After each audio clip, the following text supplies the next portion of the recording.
All my life, I was the shadow in my own family. My mother praised my sister like she was flawless, while every step I took was dismissed as failure. I sacrificed everything, time, money, even my happiness, to keep my parents afloat when tragedy struck. But the cruelest moment came when my mother looked me in the eye and said, "You'll never be as good as your sister." That was the night something inside me broke and awakened. This isn't just a story about being overlooked. It's about the moment I finally stood up and changed everything. From the very beginning, my world was painted in comparisons. My name is Claire Harper, and I grew up in a house where every wall seemed to whisper my sister's name. Evelyn, 2 years older, brighter, sharper, and in my mother's eyes, the very definition of perfection. Our living room was practically a shrine to her. Photographs of Evelyn in her soccer uniform, Evelyn holding academic trophies, Evelyn giving speeches at school assemblies. Framed certificates hung proudly in plain sight, positioned so that anyone who entered our home could not miss them. My mother's favourite phrase seemed to be, "That's my Evelyn." And where was I in this grand display? My pictures were tucked into corners, sometimes behind decorative vases or other frames. Once I found my school photo slipped behind Evelyn's debate team award, its corner bent from being hidden for so long. It felt symbolic, as though my very presence had to be pushed aside to make room for hers. Growing up, I learned quickly that invisibility was my role. I was not without talent. From the moment I could hold a pencil, I loved to draw. Colours and shapes fascinated me. I could lose myself for hours, sketching landscapes or painting faces that told stories my words never could. Teachers often praised my artistic skills, saying I had a gift, but at home, art was treated as a hobby. Something secondary, something to be indulged only until real life started. My mother would glance at my work and murmur, "That's nice, Claire." But did you hear Evelyn just got another award? Those words stung, not because I didn't love my sister, but because it reminded me that in this family, achievements that didn't look like Evelyn's didn't count. Even small moments reinforced the divide. When relatives came over, the first question was always about Evelyn. How was she doing in school? What new activities was she excelling at? I would stand quietly at the edge of the room, hoping someone might ask me about my art show at school or the little ribbon I'd won at the county fair. But the spotlight never shifted. At best, I received a polite smile before the conversation flowed back toward Evelyn's brilliance. The comparisons were endless. If Evelyn earned straight A's, my B+ was a disappointment. If Evelyn ran the mile in 6 minutes, my 8-minute finish was not trying hard enough. Even when I did something well, it became just another reminder of how Evelyn had done it. Better, faster, earlier. It wasn't just about results, it was about the narrative my mother chose to believe. That Evelyn was the star, and I was a dim background light. This favoritism shaped every corner of my childhood. Report cards became moments of dread rather than celebration. Parent-teacher conferences felt like trials where my shortcomings were weighed against Evelyn's triumphs. The drive home afterward was a lecture disguised as motivation. "You just need to push harder, Claire. Look at how focused Evelyn is." I listened silently, my heart sinking lower with every word, wondering why my best effort never seemed good enough. At times I tried to mimic Evelyn, thinking maybe if I joined the same clubs or pursued the same sports, I might finally earn the same admiration. But every attempt ended in the same crushing realization. I wasn't Evelyn, and nothing I did could make me her. While she captained the varsity soccer team, I sat on the bench of the junior varsity squad. While she commanded attention at debate tournaments, I stumbled through stage fright in drama club. I didn't need my mother to remind me. My inadequacy was written in the looks, the sighs, the lack of applause. Still, in my quiet moments, I clung to art. It was the one place I felt whole, where no one else's accomplishments loomed over me. In front of a canvas, I wasn't Evelyn's shadow. I was simply Claire, a girl with her own visions and her own voice. But even that refuge was fragile. The day I won first place at a local youth art fair, I came home, beaming, clutching the ribbon in my hand. My mother looked at it, smiled faintly and said, "That's lovely, dear. Evelyn's going to be on the front page of the school paper tomorrow for her science project." Isn't that exciting? The joy I carried home withered instantly. What hurt the most wasn't the lack of celebration. It was the message beneath it, that my victories would never be real victories in her eyes. That no matter how hard I tried, no matter what I achieved, I would always be measured against Evelyn. And I would always come up short. And so I learned to hide my pride along with my photographs, tucking them into drawers where only I would see them, where they couldn't be overshadowed by Evelyn's endless parade of triumphs.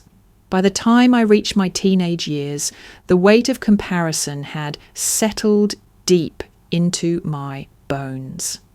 I didn't just feel overlooked, I felt erased, like I was a placeholder daughter, existing only to highlight the brilliance of the one my mother truly valued. Looking back, I realise that was the foundation of everything that would follow. The seeds of silence, resentment, and eventually the breaking point that changed my life forever. For years I believed Evelyn lived the perfect life my mother so proudly displayed. To me, she was flawless, graceful on the soccer field, commanding in debate, impeccable in her academics. Every accolade she earned was another reminder of my own inadequacy, but there were moments, small cracks in her perfect facade, that hinted at something I couldn't fully understand until much later. Late at night, when the house was quiet, I sometimes heard Evelyn crying softly in her room. It was never loud enough to wake our parents, but since my bedroom was next to hers, the sound carried through the thin walls. At first, I thought it was exhaustion from her demanding schedule, soccer practice, debate tournaments, advanced classes. But one night I caught a whisper between sobs, "I can't keep this up." Those words stuck with me, echoing in my mind long after the tears had stopped. At school, Evelyn was the golden girl, admired by teachers and peers alike. But at home, I occasionally glimpsed the strain etched into her face when she thought no one was watching. I'd see her hunched over textbooks until the early hours of the morning, her hands trembling slightly as she scribbled notes. She wasn't just excelling, she was pushing herself beyond human limits, as if the idea of slipping even slightly terrified her. Once, after a debate tournament where she won first place yet again, I walked past the bathroom and saw her gripping the sink, staring into the mirror with hollow eyes. She muttered, "Not enough. It's never enough." My mother was downstairs, already calling relatives to share Evelyn's latest triumph, while Evelyn herself seemed consumed by the fear that perfection wasn't sustainable. I wanted to ask her about it, to bridge the gap between us with sisterly concern. But our roles in the family felt too rigidly defined. She was the shining star, and I was the dim shadow. How could the shadow reach out to the star without seeming envious or intrusive? So I stayed silent, carrying my confusion like a secret. The truth revealed itself more clearly during a rare moment of honesty. One evening, when I was 16 and Evelyn 18, we sat together in the backyard after a long day. She had just returned from a banquet celebrating her scholarship offers, while I had been ignored at my own school art exhibit. The contrast felt unbearable, and perhaps she sensed my quiet resentment. She turned to me suddenly and said, "You know, Claire, being perfect isn't as great as it looks." I blinked, startled. Evelyn rarely admitted vulnerability. She continued, her voice low. "Mum doesn't just want me to succeed. She expects me to never fail. Every grade, every performance, every competition, if I fall short, it feels like I'll lose her love." Her confession stunned me. All my life, I'd envied her, convinced she had everything I lacked: admiration, recognition, unconditional pride. But in that moment, I saw the truth. Her pedestal was a cage, and she was trapped inside it. The pressure to maintain perfection was crushing her, even as it elevated her in our mother's eyes. It was a bitter realization. I wasn't the only one suffering under my mother's impossible expectations. Evelyn's pain was different, but no less real. She bore the weight of having to be flawless, while I carried the weight of never being enough. Together, we formed opposite ends of the same cruel spectrum. Yet even as I glimpsed her struggle, it didn't change the way our mother treated us. She never allowed Evelyn's cracks to show, never acknowledged her daughter's exhaustion or quiet despair. Instead, she doubled down on the image of Evelyn as untouchable, perfect, the example I should follow. And Evelyn, bound by fear of disappointing her, played the role relentlessly. This hidden truth added a new layer of injustice to my childhood. Not only was I dismissed and overlooked, but I also realized my sister's glory came at the cost of her peace of mind. The golden child was breaking under the weight of the crown, but our mother never saw it, or chose not to. For me, the discovery was disorienting. I had spent years resenting Evelyn, envying her spotlight, hating the way her achievements erased mine. But now I began to see her not as a rival, but as another victim of the same ruthless system. Our mother's obsession with comparison and control. That realization didn't lessen my loneliness. In some ways, it deepened it. Because if even Evelyn, with all her accomplishments, felt trapped and unseen, then what chance did I have? If perfection wasn't enough to earn genuine love, how could imperfection ever hope to? And so my heart sank lower than ever. I wasn't just the forgotten daughter. I was part of a broken family dynamic where love seemed conditional, where recognition came only through pain. It was then I understood that the real enemy wasn't Evelyn. It was the unyielding grip of our mother's expectations, shaping both of our lives in ways we hadn't chosen. Adulthood was supposed to bring freedom, but for me, it only reshaped the chains I had always carried. By the time I turned 25, I had carved out a small career for myself as a graphic designer. It wasn't glamorous. I worked at a modest marketing firm downtown, creating advertisements for local shops and restaurants, but it was steady, creative, and mine. For the first time, I felt like I was building something that reflected who I was, not who my mother wanted me to be, yet in her eyes, it wasn't enough. Whenever neighbours or relatives asked about my work, she would tilt her head and say with a half smile, "Oh, Claire does some little art projects for small businesses. Evelyn, of course, is working at Morrison Sterling, one of the top law firms in the state." Her voice always brightened when she shifted to Evelyn, as though my life was the grey prelude to the golden symphony that was my sister's career.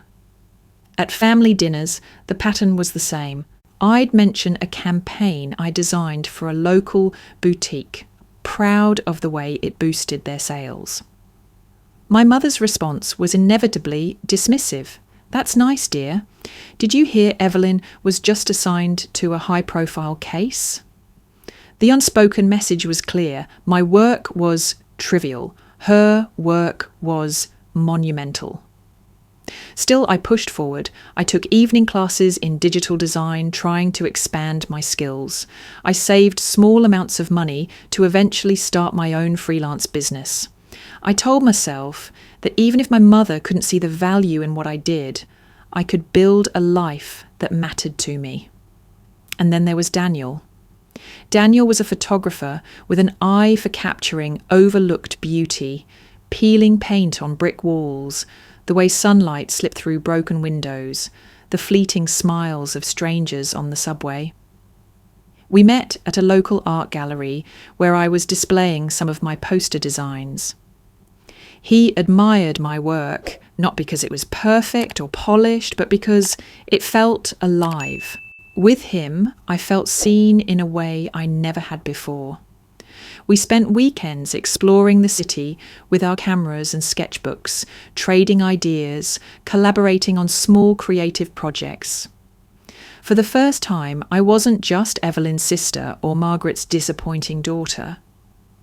I was Claire, an artist, a partner, a woman whose vision mattered, but to my mother, Daniel was unacceptable.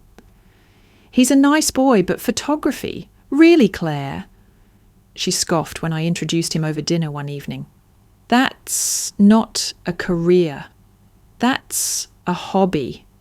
You need someone stable, like Richard.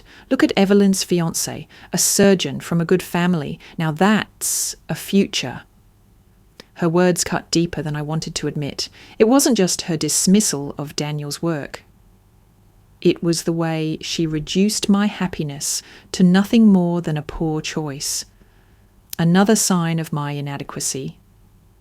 Every time I brought him up, she found a way to undermine the relationship. She planted doubts in my mind, questioning his income, his long-term prospects, his ability to provide.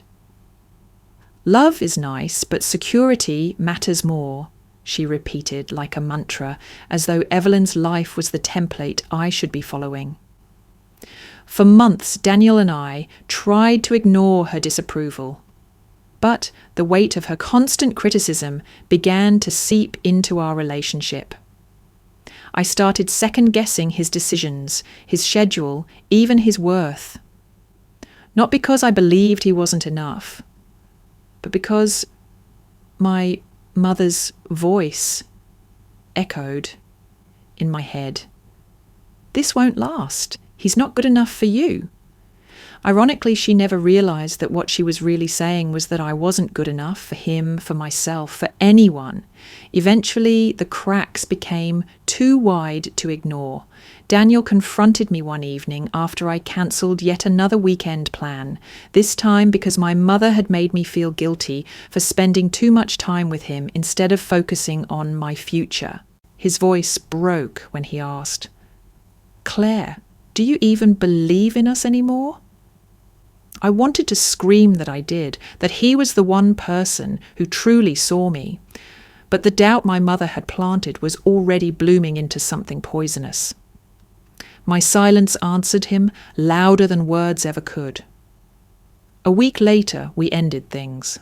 Afterward, my mother pretended sympathy, patting my hand as if she hadn't orchestrated the collapse of the one relationship where I felt valued. "You'll find someone better, dear," she said, her tone dripping with false comfort. "Someone with more stability. You'll thank me one day." But I didn't thank her. I never would, because deep inside, I knew the truth. Daniel hadn't left me. My mother had driven him away, just as she'd driven away every chance I had at believing in my own worth. In the weeks after Daniel and I ended our relationship, I moved through life like a ghost. Work filled my days, but the evenings felt hollow. I poured myself into design projects, trying to drown out the silence with colours and shapes. There was a strange comfort in knowing that while my love life had collapsed, I could still create. Art remained the one sanctuary my mother couldn't take away from me.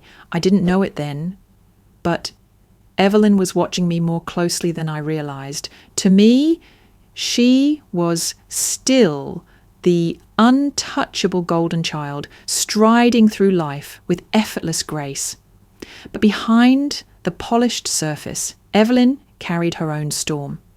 One afternoon, when I stopped by our parents' house to drop off some groceries, I noticed Evelyn's car parked outside, even though she wasn't supposed to be home. I found her in my old room, standing in front of a half-finished canvas I had left, leaning against the wall. She didn't hear me at first, and I watched as she traced the brushstrokes with her fingertips, her expression unreadable. When she finally noticed me, she flinched, then forced a smile. "I was just curious," she said, but her eyes told a different story, one of longing, maybe even envy. I brushed it off at the time, assuming it was nothing. Later, I learned the truth. Evelyn, for all her accolades, secretly envied the freedom I had to create without expectation. While she juggled court cases and relentless deadlines, I had the ability to pick up a brush, sketch a vision, lose myself in a design. To her, my so-called little art projects weren't trivial at all. They represented a kind of life she would never be allowed to live. My mother's relentless demands had turned Evelyn into a machine for achievement, while I, though constantly belittled, still had space to breathe. It was an irony I couldn't see then. My chains were invisible, but hers were made of gold. Even so, the knowledge wouldn't have lessened the pain of losing Daniel. The breakup left a hole in me that no amount of work could fill. Nights were the hardest. I would lie awake, staring at the ceiling, replaying every conversation with him, every laugh we shared, every moment when I felt seen. My mother's voice echoed in the background like static. "He's not stable. You deserve better. He's not your future." The cruelest twist was that Daniel hadn't failed me. I had failed him by letting her voice drown out my own. I tried to find solace in small things. I joined a local artist collective that met once a week in a converted warehouse, surrounded by others who also lived half in the shadows of their families. For a few hours, I could forget the comparisons and expectations, lose myself in paints, sketches, and conversations about creative dreams. It was the closest I had come to feeling truly alive in months. But every time I returned home, reality pressed down again. My mother would ask if I'd applied for a real job yet, or remind me how lucky Evelyn was to have Richard, the brilliant surgeon fiancé, and a career that made headlines. The contrast never ceased. My quiet victories, like getting my first paid commission for a mural, were dismissed as hobbies. Evelyn's smallest achievements were broadcast like national news. Had I known Evelyn secretly admired my freedom, maybe I would have seen things differently. Maybe I wouldn't have felt so small. But in those moments, all I knew was loss. The loss of Daniel, the loss of validation, the loss of believing I could ever stand equal in my mother's eyes. It was a strange duality. While Evelyn looked at me with envy for my creative autonomy, I looked at her with envy for the love and recognition I had never received. We were both trapped, each coveting what the other possessed, yet too divided by silence to admit it. For me, the pain settled into a quiet resignation. I buried myself deeper in work, convinced that if love couldn't save me, maybe success would. Yet even then, I couldn't shake the fear that nothing I did, no matter how hard I tried, would ever matter in the family that had already written me off as second best.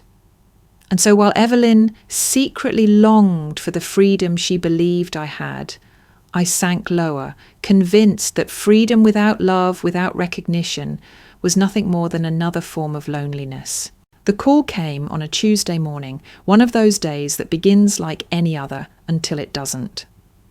I was at my desk sketching drafts for a local restaurant's rebranding project when my phone buzzed.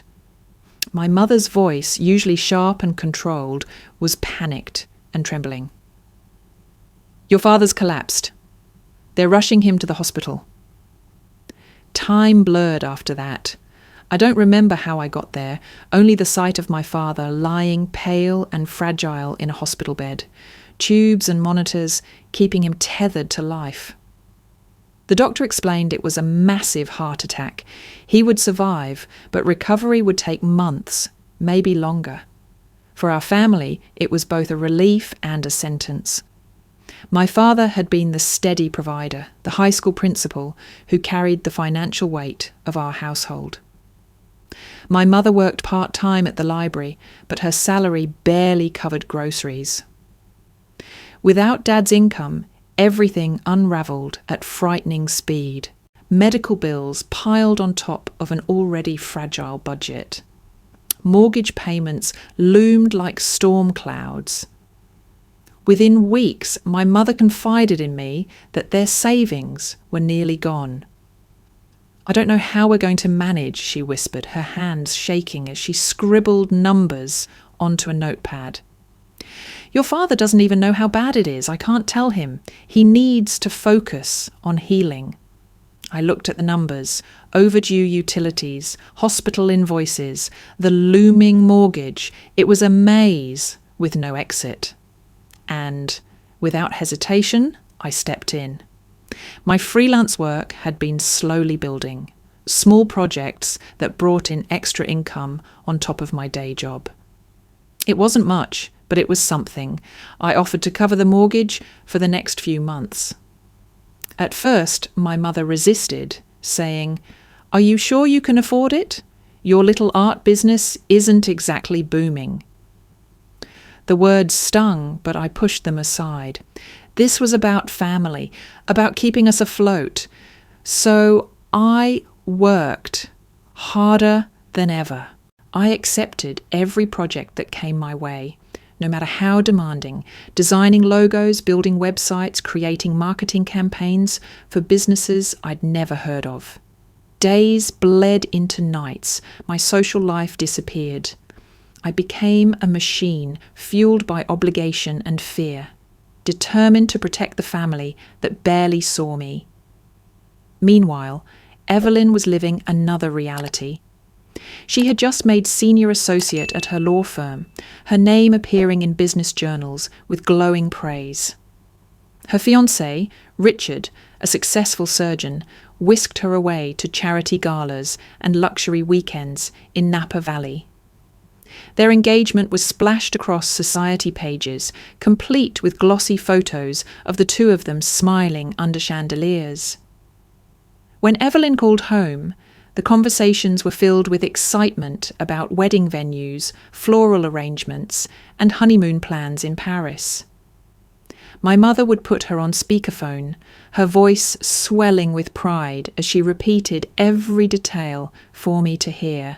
I sat silently, exhausted from 12-hour workdays, listening to talk of champagne tastings, while I calculated how many more projects I'd need to take on just to pay next month's electricity bill. The contrast was unbearable. Evelyn, the golden child, was praised and celebrated, while I, quietly holding our family together, remained invisible. My mother never once mentioned our financial crisis to her. Whether out of pride or fear of tarnishing Evelyn's image, she chose silence, and so the burden fell solely on me. 3 months in, I had poured more than $15,000 of my own money into keeping us afloat. My savings dwindled, my health suffered, and yet my mother still referred to my career as unstable. The irony was suffocating. The daughter she dismissed as a failure was the only one keeping the family from collapsing. At night, when exhaustion pressed down on me, I would think of Daniel, of the life I might have had if I'd been brave enough to fight for it. But there was no room for longing now. There was only survival. And through it all, my mother's admiration for Evelyn never wavered.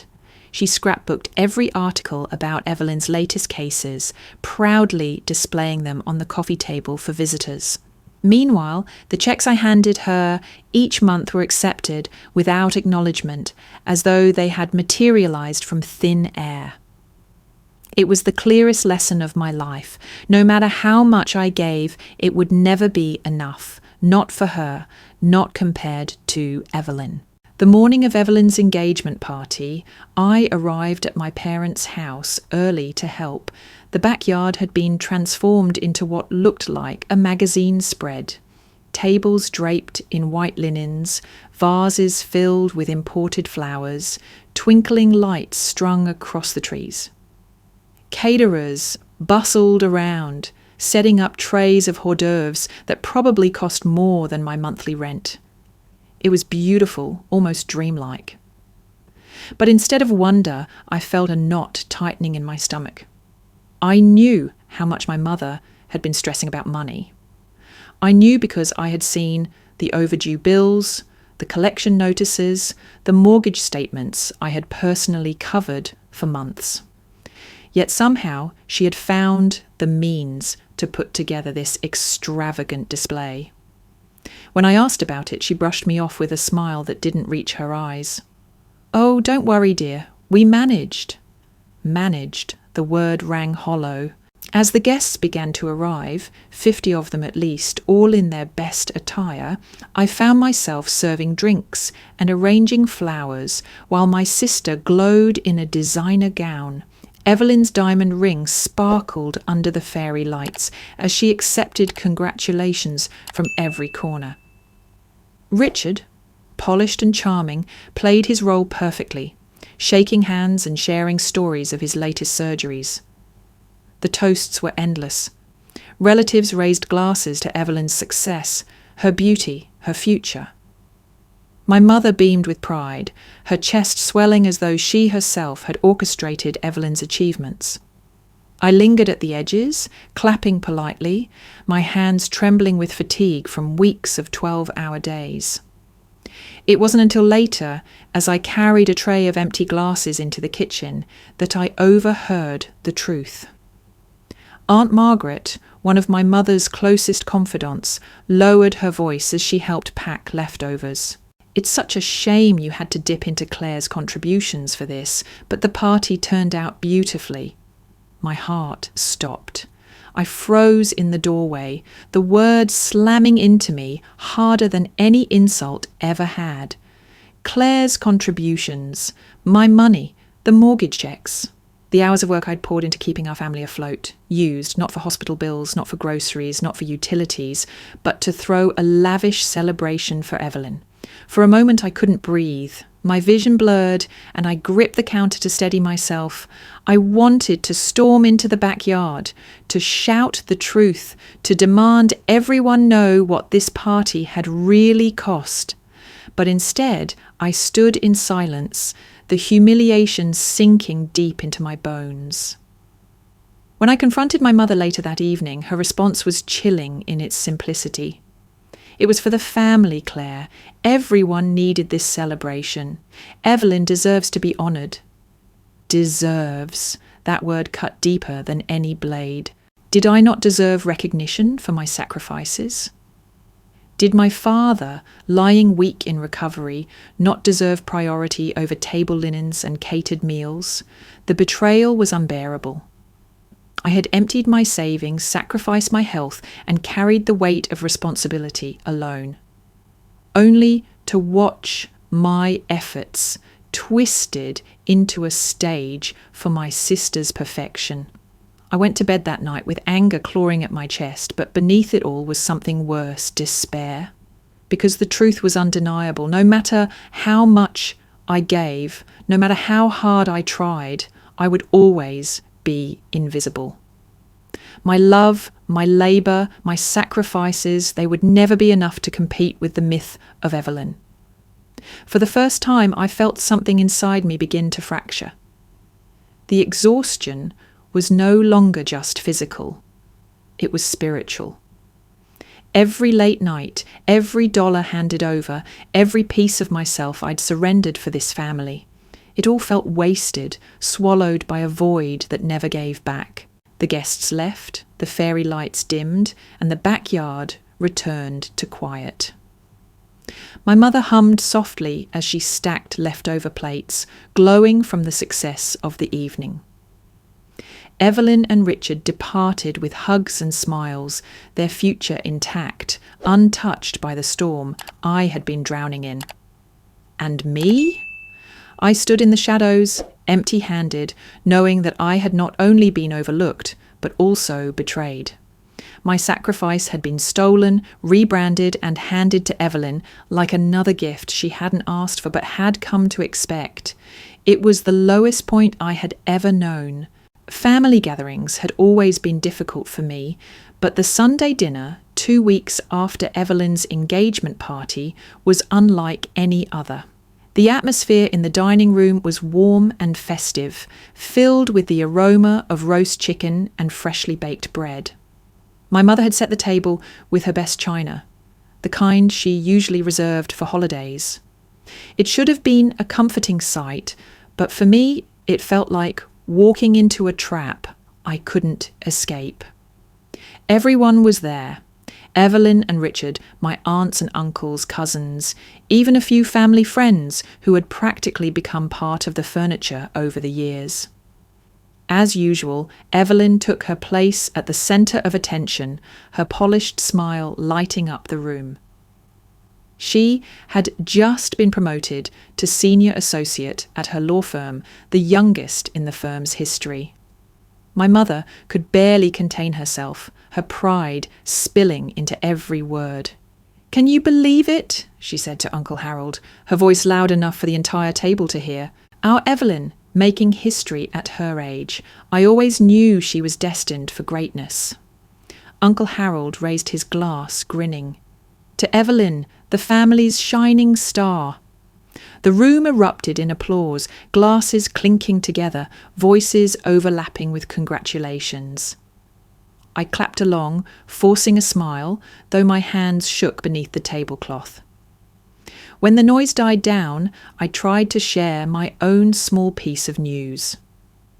I had just landed my biggest freelance contract yet, a 6-month rebranding project for a regional restaurant chain.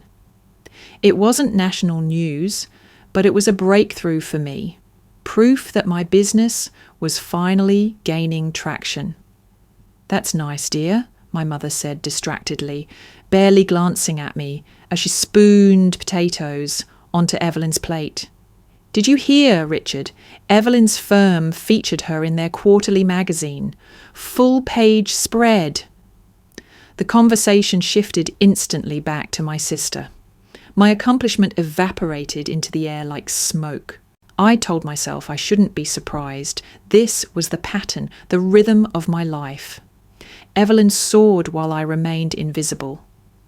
But the sting of dismissal was sharper that night, cutting through the fragile armour I had built over the years. And then it got worse. Mrs. Coleman, our neighbour, leaned forward and asked my mother the question that would seal the evening in my memory forever. "So how are both your daughters doing? It must be wonderful to see them thriving." My mother's response was smooth, almost rehearsed.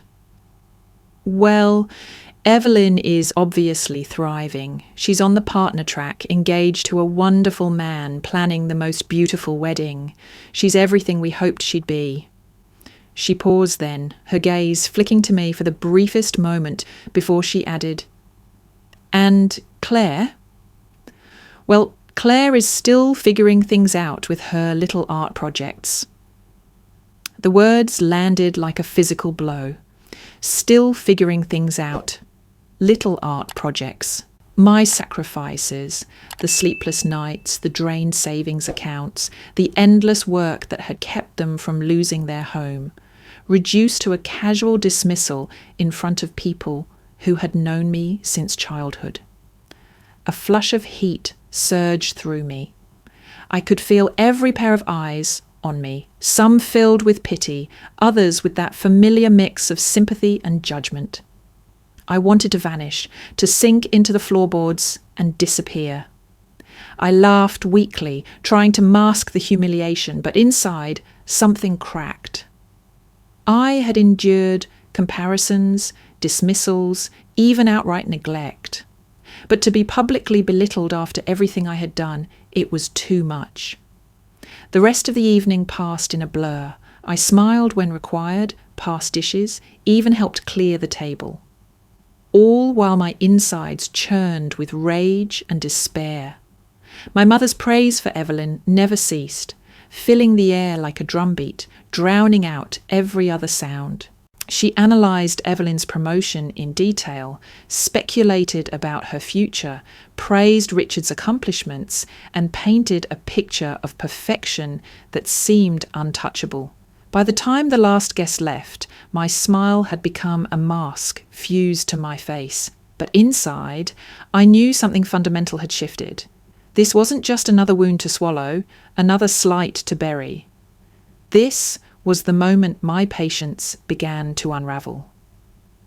Because in that single evening, my mother had shown me, loudly, publicly, and without remorse, that no matter how much I gave, no matter what I sacrificed, I would never be seen as enough. And for the first time in my life, I began to wonder what would happen if I stopped trying. The dining room was finally quiet, the laughter and clinking glasses replaced by the soft scrape of silverware as people finished their desserts. I kept my head down, focusing on the pie crust crumbling beneath my fork. My mother was still animated, gushing to Aunt Margaret about Evelyn's upcoming wedding plans, her words flowing like champagne. I was already raw from the evening, still reeling from her dismissive comment about my little art projects. But then, as I carried empty plates toward the kitchen, I heard a whisper that froze me mid-step. It came from Cousin Elaine, who leaned close as she helped stack dishes. Her voice was hushed, but the words cut like glass. "It's amazing what your mother managed, Claire. To throw such a lovely party for Evelyn with the money you've been giving her, she told me herself." My heart stopped. I turned slowly, my hands tightening on the plates until I thought they might shatter. "What did you say?" My voice was barely audible, a thread of sound pulled tight with disbelief. Elaine blinked, clearly unaware of the storm she'd unleashed. "Oh, she didn't tell you? She mentioned it the other day, how your contributions made the engagement party possible. Honestly, I think it's wonderful you were able to support your sister's big moment." The plates in my hands rattled as my chest constricted. My money, the checks I'd written, the overtime hours I'd endured, the sacrifices I'd made, while draining myself to keep the lights on and the mortgage paid. All of it had been siphoned off, not to save our family from financial ruin, not to ease my father's recovery, but to host a celebration that shimmered like a crown on Evelyn's head. I could barely breathe. The room tilted around me, laughter and conversation echoing faintly as though I were underwater. I stumbled into the kitchen, setting the plates down with shaking hands, my stomach twisting violently. When I returned to the dining room, my mother was raising her glass again, praising Evelyn's brilliance with that same proud smile. My vision blurred with tears I refused to let fall. How could she? How could she take everything I had given, everything I had bled for, and funnel it into a spectacle for the daughter who had given nothing in return? The betrayal was so sharp it hollowed me out. It wasn't just about money, it was about meaning. I had believed, foolishly, that my sacrifices were keeping our family afloat, that maybe, just maybe, they would prove my worth. Instead, I had been turned into a silent sponsor of Evelyn's perfection, invisible even in my own generosity. For the rest of the evening, I moved like a ghost, my body present, but my spirit crushed. Every word of praise for Evelyn was another stone on my chest, pressing me deeper into the ground. Richard's career, Evelyn's promotion, their honeymoon plans, it was all celebrated endlessly, while the truth of my exhaustion and sacrifice lay hidden in the shadows. When the last guest finally left, I lingered near the door, my hands trembling. Aunt Margaret squeezed my arm warmly. "You should be proud, Claire. You made tonight possible." The words meant as kindness felt like knives. Proud that my mother had stolen my sacrifice to glorify Evelyn, proud that my work, my money, my life had been swallowed whole to fuel an illusion I was never allowed to touch. I managed a nod, but inside I was collapsing. That night, as I lay awake staring at the ceiling, the weight of betrayal sank deeper than ever before. I wasn't just invisible, I was being used. My love had been weaponized against me, my devotion twisted into another reminder that I existed only to serve Evelyn's story. And that realization was worse than any insult, any comparison, any dismissal. Because now I knew I could give everything, my time, my money, my very soul. And still, in my mother's eyes, I would never be more than the other daughter. It was the deepest plunge yet, the lowest point in a life defined by shadows. And in that abyss, one truth began to flicker, faint but undeniable. Something had to change. The breaking point came on a Wednesday evening, a few days after that humiliating dinner. I had stopped by my parents' house to drop off another envelope, a cheque for the mortgage payment I could barely afford. My hands shook as I placed it on the kitchen counter, the familiar weight of resentment pressing down harder than ever. My mother sat at the table, flipping through bridal magazines, circling floral arrangements with a pen. "Mom," I said quietly, my voice low but firm, "can we talk?" She didn't look up. "Of course, dear. But make it quick. Evelyn found the most exquisite venue, and I want to get the deposit in before it's gone." The casual dismissal lit a fuse in me. My chest tightened, my pulse hammering in my ears. For weeks I had swallowed my anger, buried my pain, convinced myself that silence was the only way to keep peace. But not tonight. Tonight the silence shattered. "If Evelyn is so perfect," I said, my voice steady though my hands trembled, "then why don't you ask her to pay your bills?" Her pen froze mid-circle. Slowly she lifted her head, confusion flickering across her face. "What did you just say?" "You heard me," I snapped, the words tumbling out now, unstoppable. "Ask your perfect daughter to pay the mortgage. Ask her to cover Dad's prescriptions. Ask her to pay the hospital bills, the ones I've been covering for the last 4 months. The colour drained from her cheeks. "Claire, don't be ridiculous." "Ridiculous?" My laugh was sharp, bitter. "Do you want me to show you? Because I can."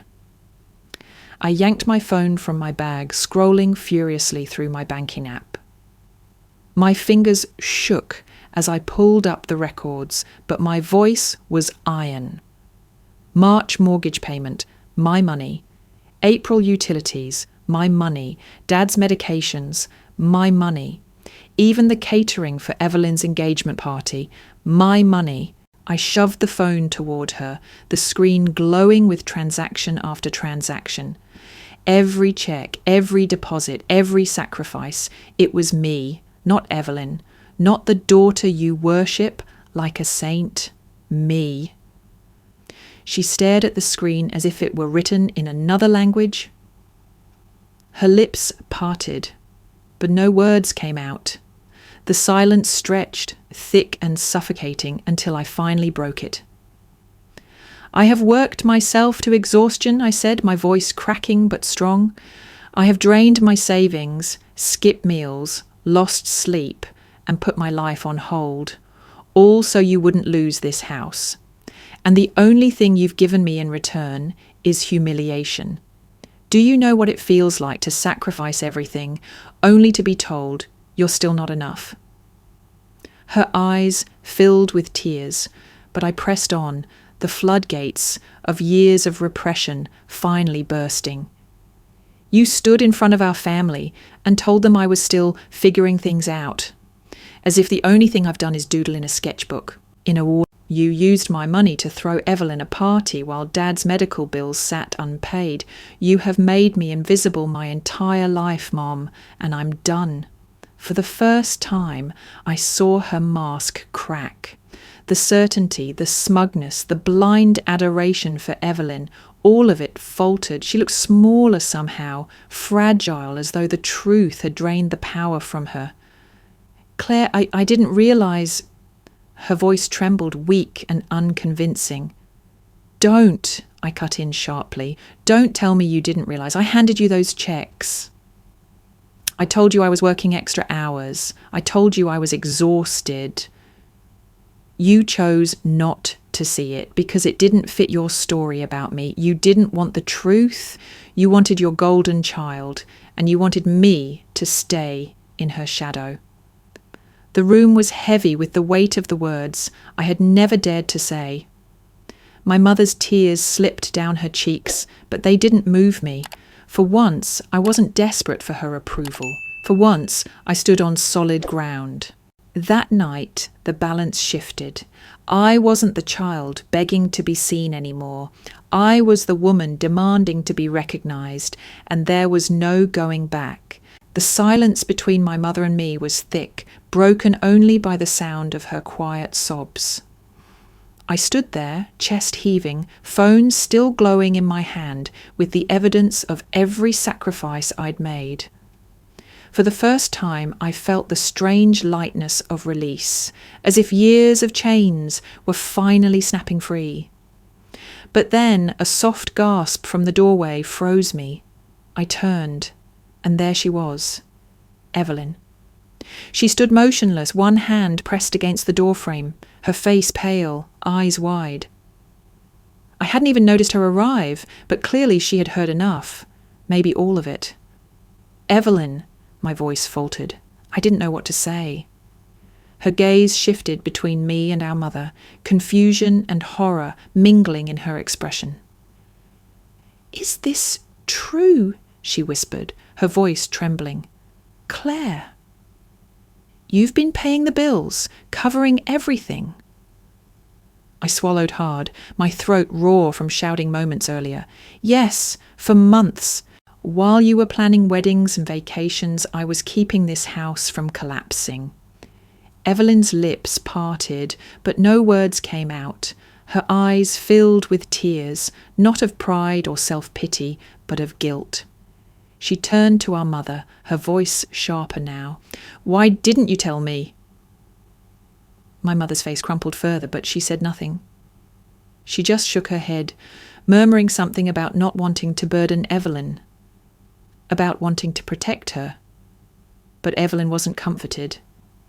She looked stricken, her hands trembling as she reached for the back of a chair to steady herself. "All this time, I thought you had everything handled. I thought Dad's insurance was covering it. I thought..." Her voice broke. "I thought Claire was just hosting." The word stung, but there was no malice in it. Instead, there was shame. Evelyn finally saw what had been hidden from her, the truth that our mother's favouritism had blinded her to. I stared at her, my anger warring with something unexpected, relief. For years I had imagined Evelyn as the villain of my story, the perfect daughter who stood effortlessly on the pedestal I could never reach. But seeing her unravel in that moment, realizing how manipulated she had been, I understood. She wasn't my enemy. She was another casualty of our mother's obsession. You didn't know, I said quietly. You couldn't have known. Her eyes locked onto mine, tears spilling freely now. No, I didn't. And that makes me sick. All these years I thought I was the one under pressure, the one who had it the hardest. But you... Her voice broke, choked by sobs. You've been carrying everything, alone. The room shifted then. The weight that had always pressed me down began to lift. Not because my mother had finally seen me, but because Evelyn had. For the first time, someone other than me recognized the truth. I never wanted this, Evelyn said, shaking her head. I never asked to be the favourite. I never wanted to be worshipped while you were ignored. I blinked back tears, my chest tightening with something I hadn't felt in years, hope. Maybe we weren't destined to be enemies. Maybe we were both victims, forced into roles neither of us chose. My mother tried to interject, her voice pleading, "Girls, please!" But Evelyn cut her off, her tone sharper than I had ever heard it. "No, Mom, you don't get to excuse this. You let me believe lies while Claire carried the weight of this family. You used her, you humiliated her, and you made me part of it without even knowing." My mother's sobs grew louder, but I barely heard them. I was too focused on Evelyn, the way her shoulders shook, the way her face crumbled, the way she looked at me, not with condescension, but with remorse. It was the twist I had never expected. My golden sister, the one who had always represented everything I wasn't, had finally seen the truth. And instead of dismissing me, she grieved it. In that moment, something shifted inside me. The bitterness that had poisoned my heart began to drain away, replaced by a fragile but undeniable sense of freedom.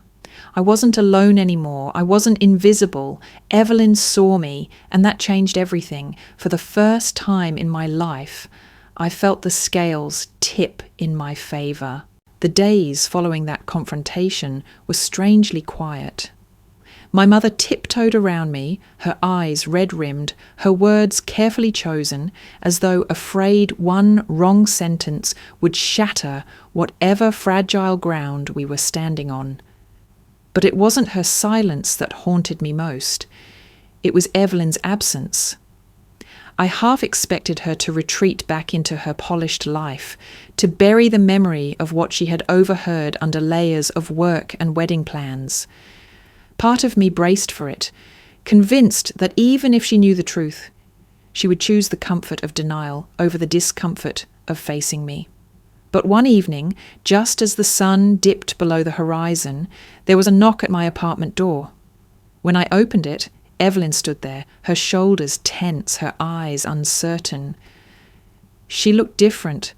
Not the flawless golden child who commanded rooms, but a woman stripped bare, unsure of her footing. "Can I come in?" she asked softly. I stepped aside, my heart pounding. She settled onto the edge of my couch, hands twisting together in her lap.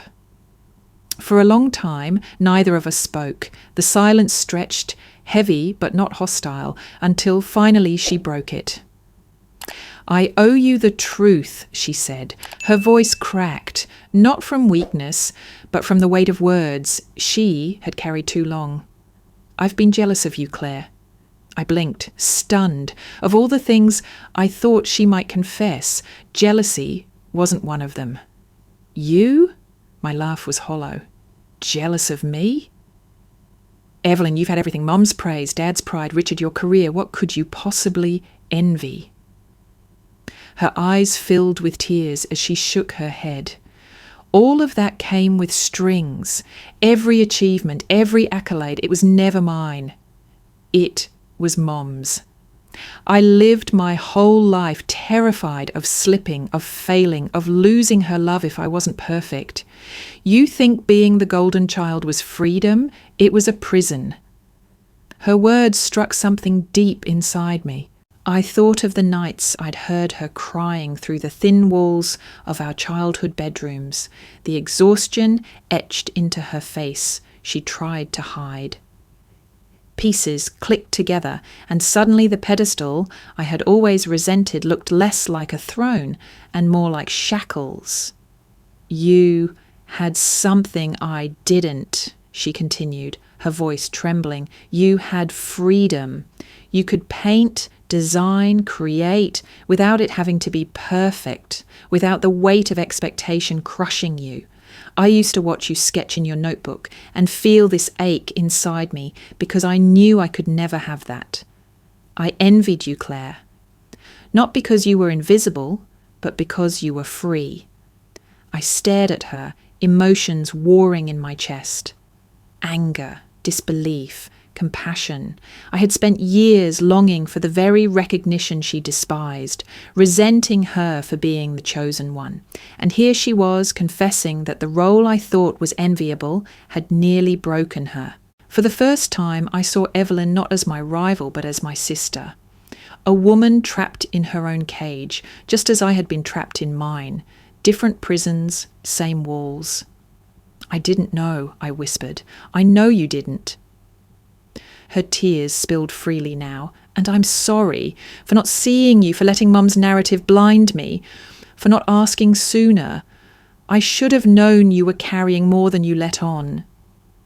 Her apology didn't erase the years of pain, but it cracked something open inside me. A wall that had stood between us since childhood, built brick by brick out of comparisons and silence, began to crumble. I felt my own tears rising, hot and unrelenting. "I hated you sometimes, Evelyn.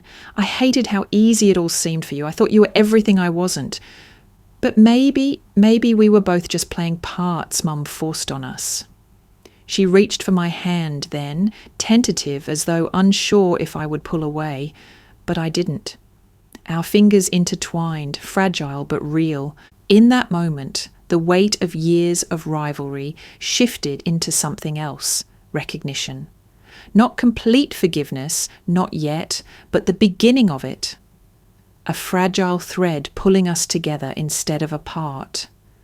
The cracks in the wall had formed, and through them light began to seep in. If Evelyn's visit to my apartment had cracked the wall between us, the days that followed revealed how high and stubborn the wall still was with my mother. For every step forward, there seemed to be 2 steps back. The first test came at a family dinner the following weekend. My mother bustled around the kitchen, preparing her famous pot roast, as though nothing had changed. But beneath the cheerful facade, tension simmered. Evelyn and I exchanged glances across the table, both waiting for the inevitable moment when old habits would resurface. It didn't take long. As I began sharing news about a new client, an independent bookstore that had hired me to redesign their entire brand, my mother's smile faltered.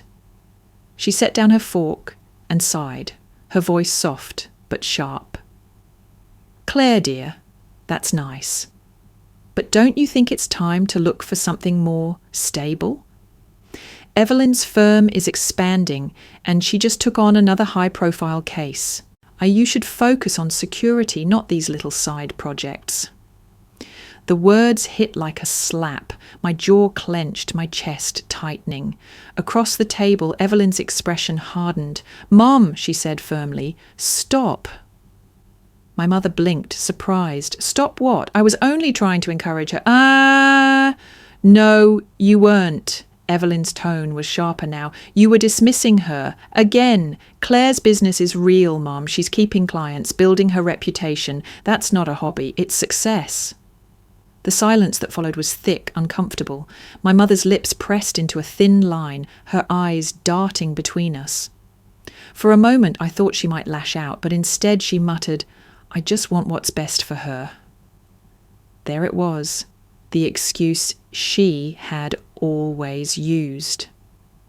"I just want what's best for you." Words that sounded caring but carried a sting because they had always translated to, "I want you to be someone else." The evening ended in strained politeness, but afterward, Evelyn stayed behind in the kitchen. I overheard her voice, low and steady, speaking to our mother. "You can't keep doing this. Claire has given more to this family than anyone, and you refuse to see it. I won't let you ignore her anymore." I didn't catch my mother's reply, only the sound of her quiet weeping. Over the next few weeks, there were more moments like that. My mother slipping back into her old patterns, Evelyn stepping in like a shield. Each time, the dynamic shifted slightly, as though Evelyn's intervention was forcing my mother to confront something she had long refused to admit. One evening, as we sat together after dinner, my mother finally let a crack show. Her hands twisted nervously in her lap as she whispered, "I didn't know how to love you both. I thought pushing you would make you stronger. I thought praising Evelyn would make you try harder. I thought I was doing the right thing." Her words weren't an apology, not yet. They were an admission wrapped in excuses. But even so, it was more honesty than I had ever heard from her. I wanted to scream that it wasn't enough, that her choices had scarred me, that her so-called love had left me hollow. But something held me back. Maybe the sight of her trembling hands, maybe the memory of how fragile she had looked when the truth finally shattered her illusions.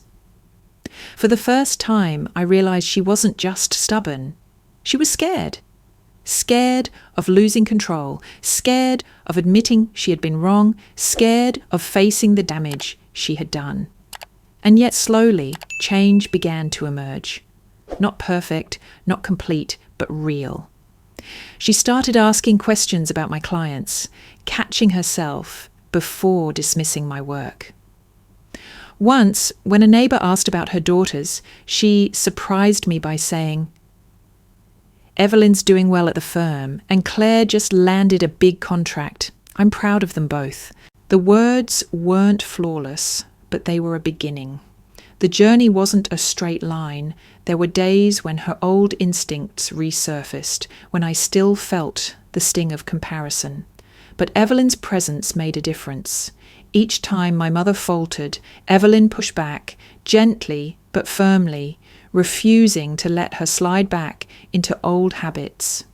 It was a strange kind of healing, up and down, forward and back. Some days felt like progress, others like regression. But underneath it all, there was a flicker of something new. The possibility that our family could rebuild, not on illusions or comparisons, but on recognition and truth. For the first time in years, I began to believe that maybe the walls could come down entirely. Not today, not tomorrow, but someday. And through the cracks, light was finally beginning to shine. By the time a year had passed since that fateful confrontation, my life looked completely different.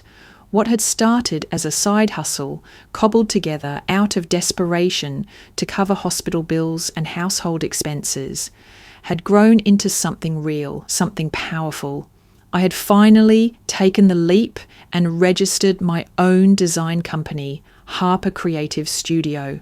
At first, I ran it out of my tiny apartment with a second-hand desk wedged against the wall and stacks of sketchbooks piling up around me. But word spread quickly. The rebranding project I had done for the regional restaurant chain had led to new clients, larger ones with bigger budgets. Soon, I was juggling contracts with local universities, healthcare groups, and even a mid-sized publishing house. My days were long, but they were mine. For once, I wasn't working 12-hour shifts just to survive. I was building something of my own. The exhaustion that had once drained me now felt purposeful. Each late night, another step toward freedom. I hired an assistant, then two. Within months, my studio had moved into a small office space downtown, sunlight pouring through the tall windows as if to remind me every day that I had earned this. And then something I never imagined began to happen. My mother started bragging about me. It started small, almost hesitant. One afternoon, I overheard her on the phone with a neighbour. "Yes, Evelyn's doing wonderfully at the firm, but Claire just opened her own company. She has clients all over the state now. Isn't that impressive?" I froze in the hallway, hardly able to believe my ears. For years, my accomplishments had been dismissed, reduced to hobbies or little projects. Now my mother's voice carried genuine pride. At first, I braced myself for it to be temporary, a fleeting acknowledgement before she slipped back into old patterns. But it continued. At church, she introduced me to her friends as my daughter, the business owner. When relatives visited, she showed them the brochures I had designed, the website my studio had built, the magazine that had featured me in a profile about local entrepreneurs. The words I had ached to hear for decades, "I'm proud of you," finally began to surface. They weren't always perfect, sometimes tinged with the awkwardness of a woman learning a new language, but they were real. It wasn't just her pride that mattered, though. It was mine. For so long I had sought her approval like a starving child, reaching for scraps, believing my worth depended on her recognition. But standing in my office, watching my small team brainstorm around the whiteboard, I realized something had shifted. I no longer needed her validation to believe in myself. Her pride was a gift, yes, but it was no longer my oxygen. The real victory wasn't that my mother finally saw me, it was that I finally saw myself. That truth sank deeper each time I signed a new client, each time I received a thank you email from a business that had flourished because of my designs. Every step reminded me that my value wasn't defined by comparisons, but by contribution, not by how I measured up to Evelyn, but by the work I poured my soul into. Evelyn noticed it too. One evening, as we sat in my office after hours, she smiled at me across the desk. "You look different, Claire, lighter, like you're finally carrying yourself instead of everyone else." I laughed softly, realizing she was right. For years, I had lived hunched under the weight of others' expectations. Now I stood taller, not because I had become flawless, but because I had embraced who I was. For the first time in my life, I wasn't just surviving. I was thriving. And no one, not even my mother, could take that away. Thanksgiving arrived that year with a different weight. For once, the gathering didn't feel like a stage for Evelyn's perfection or a silent reminder of my invisibility.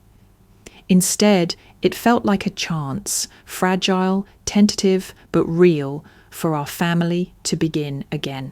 The dining room glowed with warmth, the long table set with dishes my mother had spent days preparing. There was the familiar smell of roasted turkey, cranberry sauce, and her famous apple pie. But this year, something new sat alongside it. A pumpkin cheesecake, my favourite dessert, made just for me. It was a small gesture, but when I saw it, my chest tightened with something close to gratitude. Guests arrived, filling the room with chatter and laughter.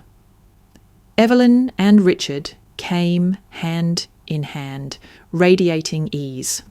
My father, healthier now, moved slowly but with renewed strength, smiling as he welcomed everyone. And for the first time in years, I didn't feel like a shadow slipping between conversations. As dinner began, Uncle Harold inevitably asked the question he always did. "So, Margaret, how are the girls doing?" I braced myself for the familiar sting, expecting my mother to launch into Evelyn's latest accomplishments before tacking on a dismissive remark about my projects. But she surprised me. Her voice was steady, deliberate. Evelyn is thriving at her firm, and she and Richard are planning their wedding for next spring. And Claire has built her own design company. She just signed a major client, and I couldn't be prouder. The words hung in the air, not as an afterthought, not as a comparison, but as genuine recognition. Guests turned to me with warm smiles, offering congratulations, asking questions about my work. For once, the attention didn't feel like pity, it felt earned. And yet, as the pride swelled in my mother's voice, I felt an unexpected calm settle over me. It was nice to hear, of course. A part of me had craved those words all my life. But sitting there, surrounded by family, I realised something profound. I no longer needed them. My worth wasn't defined by whether my mother applauded or dismissed me. It wasn't measured by the size of Evelyn's shadow or the weight of her achievements. My worth had always been there waiting for me to see it, and now I finally did. That realization was the true victory. I caught Evelyn's eye across the table, and she smiled knowingly, as if she could sense the shift inside me. We weren't rivals anymore. We were sisters, different, flawed, but finally united. The old resentment between us had given way to something sturdier, respect. After dinner, we gathered in the living room for board games, a tradition that had once been laced with unspoken tension. But this time the laughter was easy, unforced. Even my mother joined in, laughing at her own clumsy moves in charades. For the first time, the room didn't feel divided by hierarchies. Later that night, as I helped clear the dishes, my mother touched my arm gently. "Claire," she said, her voice low, almost fragile, "I know I haven't always been fair, but I want you to know I see you now. I really do." I met her eyes, and for the first time I didn't feel the desperate hunger for her approval. I simply nodded. "Thank you, Mom." Because the truth was, I no longer needed her to see me to believe in myself. As I walked home under the crisp November sky, I felt lighter than I ever had. The years of invisibility, the weight of comparisons, the sting of rejection, they no longer defined me. I had survived them. More than that, I had grown beyond them.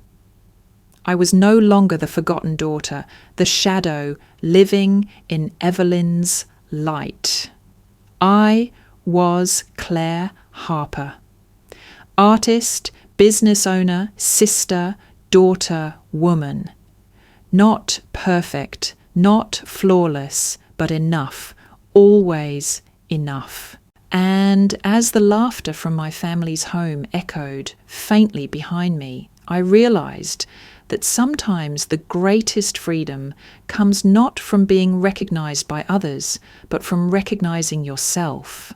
That night I stepped fully into my own light, and I never looked back.